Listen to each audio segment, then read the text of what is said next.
Ya, assalamualaikum warahmatullahi wabarakatuh. Selamat malam teman-teman.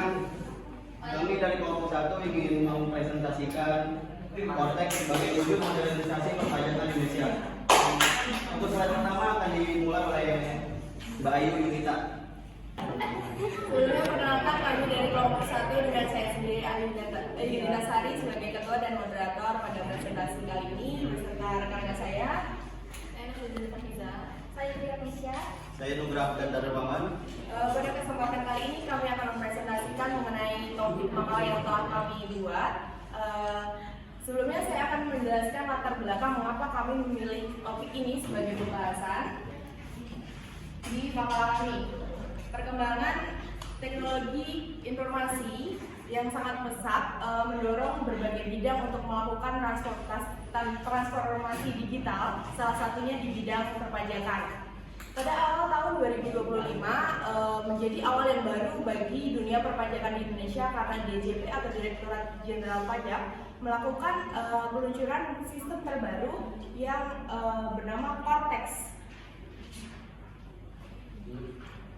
Kortex termasuk bagian dari proyek pembaruan sistem inti administrasi perpajakan atau PSIAP yang diatur dalam Perpres nomor 40 tahun 2018. Dalam sistem Kortex dikonsepkan sebagai satu sistem portal terpadu sehingga semua aktivitas perpajakan dapat dilakukan dalam satu sistem ini seperti pembuatan faktur pajak, pembuatan e-report, pembuatan SPT, pembuatan billing pajak, bahkan sampai pembayaran pajak bisa dilakukan dalam satu sistem inti tersebut. Berbeda dengan konsep sistem sebelumnya yang terkesan terpecah-pecah ya, seperti pembuatan e-faktur harus dilakukan di aplikasi desktop e-faktur, atau pembuatan SPT harus di e-billing DJP, pembuatan NPWP harus ke kantor pajak atau di sistem yang lain. Jadi seperti terpecah-pecah dan terkesan sangat kompleks sekali. Jadi peluncuran sistem ini sebagai simbol efisiensi dan efektivitas dalam dunia perpajakan di Indonesia. Selama implementasinya hampir 1 tahun penuh, Kortex membawa perubahan yang signifikan dalam dunia perpajakan Indonesia, entah antara sisi capaian dan juga hambatan. Jadi fokus kita di sini ini membahas tentang Kortex sebagai modernisasi perpajakan di Indonesia antara capaian dan hambatan. Berikut runusan masalah dari pembahasan kami. Yang pertama, bagaimana Kortex merepresentasikan modernisasi administrasi perpajakan di Indonesia. Kemudian apa saja capaian yang telah diperoleh sejak penerapan sistem Kortex dan juga hambatan yang ada selama Kortex ini diimplementasikan atau diterapkan. Kemudian tujuan penulisan yang kami harapkan adalah menjelaskan peran Kortex dalam mendukung modernisasi sistem perpajakan, kemudian mengidentifikasi capaian yang diperoleh setelah penerapan Kortex dan juga menganalisis hambatan yang dihadapi serta upaya penyelesaiannya. Kemudian selanjutnya akan dijelaskan oleh Nesya. Dalam slide selanjutnya itu ada konsep Kortex. Poin pertama itu ada Kortex merupakan sistem terpadu yang mengintegrasikan seluruh proses bisnis pajak, mulai dari pendaftaran NPWP, pelaporan SPT, pembayaran pajak hingga pemeriksaan dan penagihan. Jadi itu intinya tuh Kortex tersebut tuh langkah strategi pemerintahan dalam membuat suatu langkah yaitu administrasi pajak agar lebih efisiensi, transparan dan lebih akurat.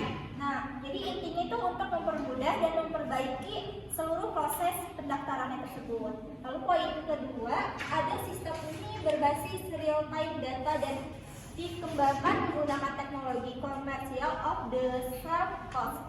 Jadi maksudnya itu adalah penerapan tersebut Kortex adalah meningkatkan efisiensi pajak karena banyak proses yang sebelumnya tuh masih terhambat. Nah, kalau sekarang kan dapat dilakukan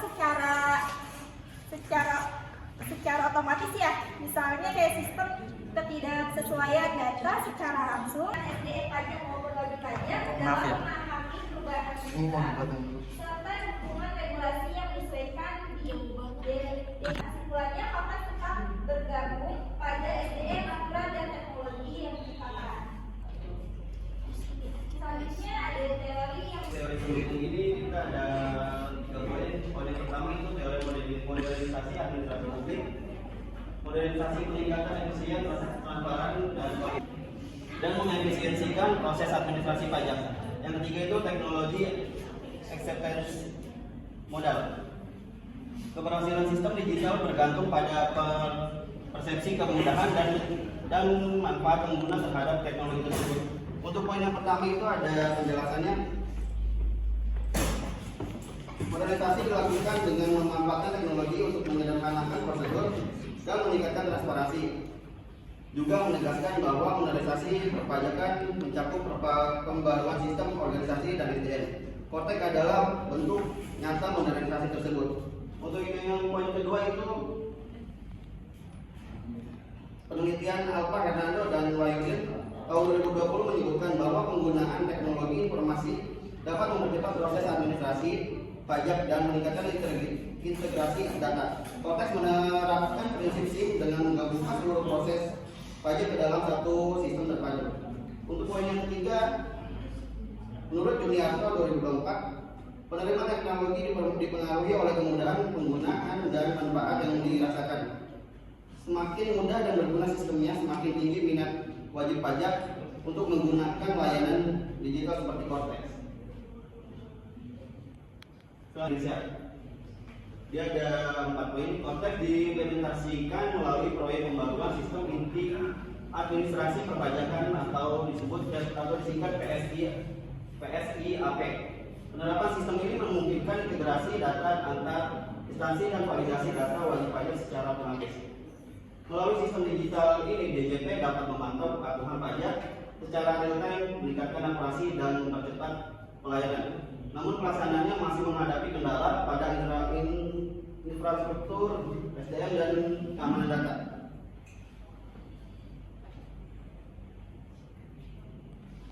Capaian Kortex sendiri itu integrasi data wajib pajak NIK digunakan sebagai PWP, pelaporan seluruh jenis pajak dalam satu sistem digital, otomatisasi validasi data dan pengurangan kesalahan manual, peningkatan kepatuhan wajib pajak dan penerimaan negara.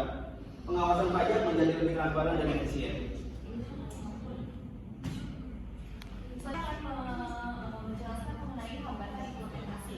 Di poin pertama kita bisa membaca infrastruktur teknologi belum merata di seluruh daerah.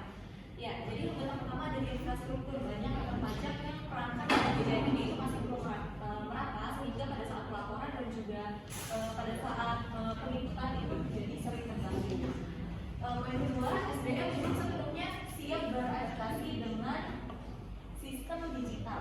Ya, kedua dari sisi SDM banyak pegawai dan juga wajib pajak yang masih belum terbiasa dengan sistem terbaru. Itu mereka butuh lebih banyak waktu untuk melakukan latihan yang intensif. Regulasi belum sepenuhnya menyesuaikan dengan sistem digital. Ya, sosialisasi masih tinggi terutama di daerah dan sampai banyak pengguna Kortex yang merasa jika sistem terbaru ini malah menyulitkan berbagai pengguna.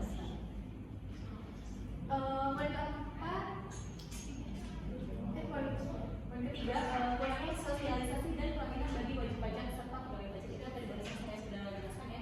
Untuk poin keempat itu regulasi belum sepenuhnya menyesuaikan dengan sistem digital. Ya, jadi kerangka hukum kita itu belum lengkap, terutama terkait dengan perlindungan data dan juga standar keamanan antar instansi. Poin kelima, kekhawatiran terhadap keamanan data dan resistensi terhadap perubahan. Ya, masih ada kekhawatiran soal keamanan data dan beberapa pengguna masih merasa belum terbiasa dengan sistem yang lebih digital.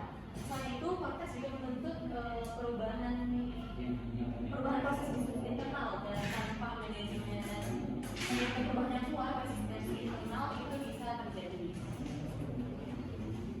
Selanjutnya adalah upaya dan solusi. Yang pertama, pemerataan infrastruktur teknologi informasi di seluruh wilayah. Ya, solusi pertama adalah pemerataan dan penguatan infrastruktur TI di seluruh wilayah, terutama di daerah yang tertinggal. Upaya kedua yang bisa dilakukan adalah latihan intensif bagi pegawai pajak dan juga wajib pajak. Nah, untuk yang kedua ini, pelatihan rutin bagi pegawai dan juga wajib pajak perlu diperkuat, termasuk menyediakan media edukasi dan juga pendampingan. Untuk poin ketiga, peningkatan regulasi keamanan data dan penguatan tata kelola digital.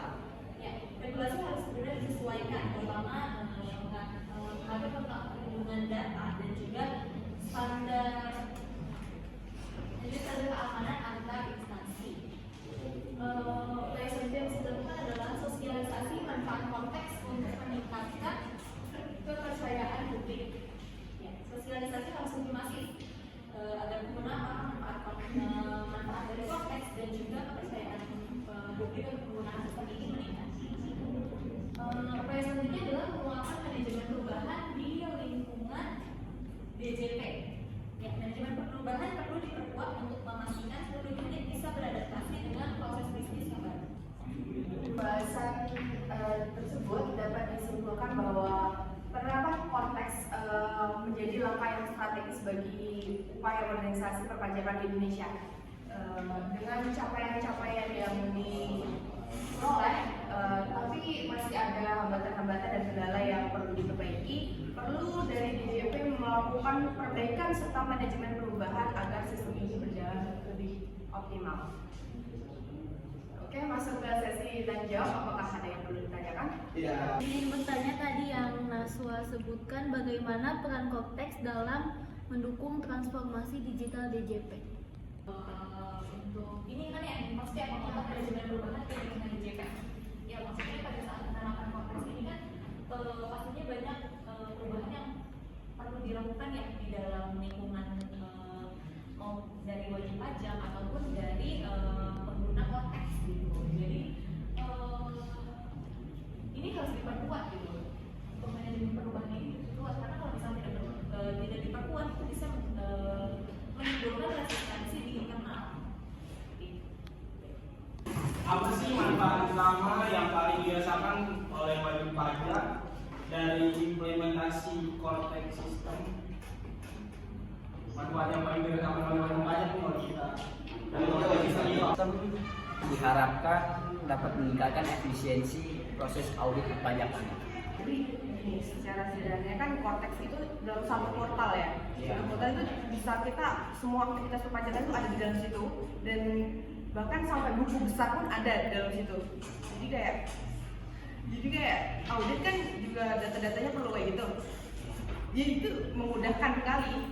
Kalau optimal, kalau maksimal itunya sistemnya.